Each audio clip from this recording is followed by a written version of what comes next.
Bonjour, c'est moi, encore pour le grimoire littéraire. Donc, suite à la vidéo que je vous posais la question pour faire une chaîne YouTube, eh bien, j'ai décidé de faire une vidéo pour vous montrer qu'est-ce que ça aurait de l'air, ce dont je vous parlais. Donc, premièrement, je veux vous dire que j'ai un peu de misère à prononcer. Tout ce qui est des GR comme dans le grimoire, ça sonne un peu GL comme dans glisser au lieu de gris. En tout cas, vous comprenez. Et aussi, c'est sûr que ma caméra, c'est pas la meilleure qualité. C'est un iPod, donc j'ai pas investi pour une caméra pour une vidéo parce que je sais pas encore si vous voulez ça. Et donc, on commence. Aujourd'hui, je vais vous parler du Nœud de la sorcière, qui est dans un des articles que j'ai déjà fait, qui est sur la trilogie de ce roman. Donc, il y a 3 tomes.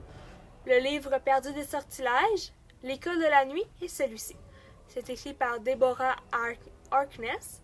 Et donc, c'est une auteure qui, de ce que j'ai recherché, n'a fait que cette trilogie. Mais moi, j'ai trouvé que c'était vraiment un bon travail parce que c'est un des seuls livres où est-ce que chaque mot, j'ai vraiment porté attention à chaque mot quand que j'ai lu. Et donc, c'est pour ça aussi que c'était un peu plus long à lire que les autres. Et donc, l'article est un peu retardé. Désolée. Et sinon, c'est une histoire qui est à propos d'une sorcière que elle est sorcière, mais elle n'utilise pas ses pouvoirs, ou en tout cas pas comme elle devrait, parce qu'elle a beaucoup de problèmes à les utiliser. Et les sorcières font partie des 3 familles de créatures existantes, autres que les humains. Donc, il y a les sorcières, les démons et les vampires. Dans l'histoire aussi, vous allez rencontrer un homme vampire. En fait, il n'est pas mi-homme mi-vampire, mais je voulais dire un gars vampire, qui s'appelle Matou Clermont. Et donc, lui, au courant de l'histoire, va développer une relation avec Diana. Diana Bishop, je sais plus si j'ai dit son nom, c'est le personnage principal. Et donc, vous allez suivre dans les 3 tomes comment qu'ils sont ensemble.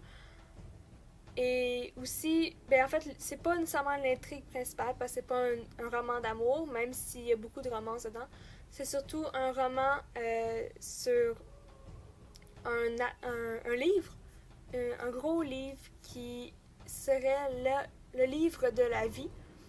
Et ce livre-là se retrouve à être l'Ashmole 782, qui est un livre que Diana a trouvé en faisant des recherches sur un sujet totalement autre que ça, et il s'est révélé à lui. On ne sait pas comment, moi je le sais, mais je vais pas vous le dire. Pourquoi il s'est révélé à elle, ni pourquoi un tel pouvoir magique s'est réveillé quand elle y a touché. C'est une intrigue que vous allez voir dans les romans. Et donc, dans les 3 tomes, elle cherche à retrouver ce livre, à le compléter parce qu'il manque 3 pages dedans, et à essayer de le protéger d'autres personnes qui la persécutent pour l'avoir, parce que dès qu'elle l'a touché et l'a fait révéler, il y a beaucoup de personnes qui ont voulu la tuer ou savoir comment qu'elle avait fait, et aussi de voler le livre. Donc, c'est une grosse intrigue dans ce livre. Aussi, vous allez voir un peu ce qu'est l'histoire passée.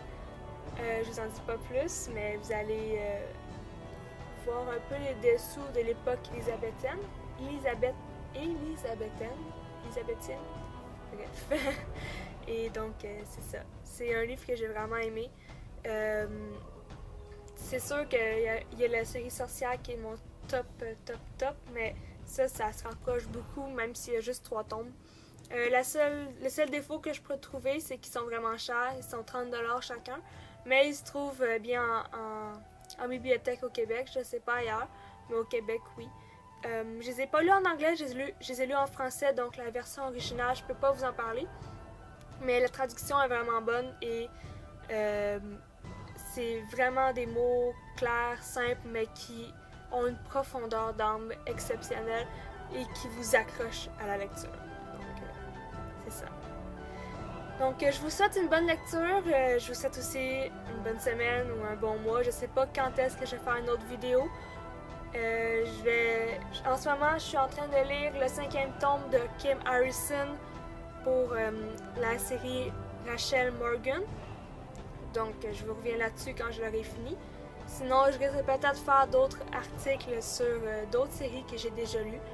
Mais je m'excuse pour ces articles-là sur les séries que j'ai déjà lues il y a quelques temps parce que souvent, il me manque des informations que je me rappelle plus et que je n'ai souvent plus le roman dans mes mains non plus parce que souvent, je les loue à la bibliothèque, donc je les achète pas, je les ai pas avec moi et c'est un peu dur de refouiller dedans.